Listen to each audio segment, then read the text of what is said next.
Let Garmin Support show you how to replace the motor bumper on your Force Pro trolling motor. For this process, you will need a 4mm hex bit driver and the replacement motor bumper. The replacement can be done with the trolling motor stowed on the boat. You may need a smaller 4mm hex bit tool to fit under the motor, or adjust the depth collar on the trolling motor for easier access to the motor bumper.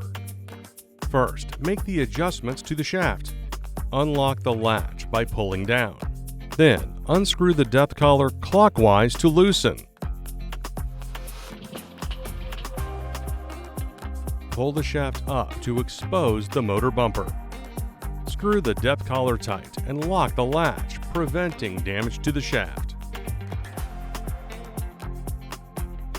Using a 4mm hex bit driver, remove the 2 screws holding the motor bumper.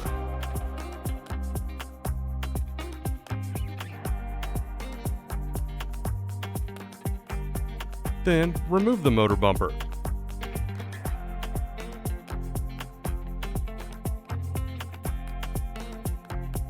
Align the 2 holes with the replacement motor bumper.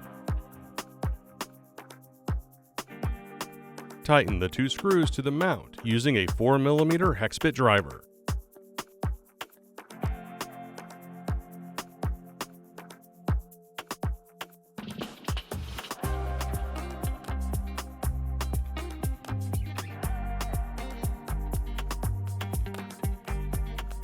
Make sure to make the adjustment to the shaft again back to the original position.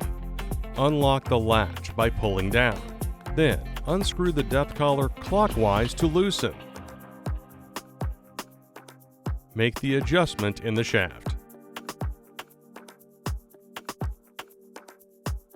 Tighten the depth collar. Then, lock the latch, securing the shaft. And that's it. Thanks for watching. For more help, please subscribe to the Garmin Support YouTube channel and visit marinesupport.garmin.com.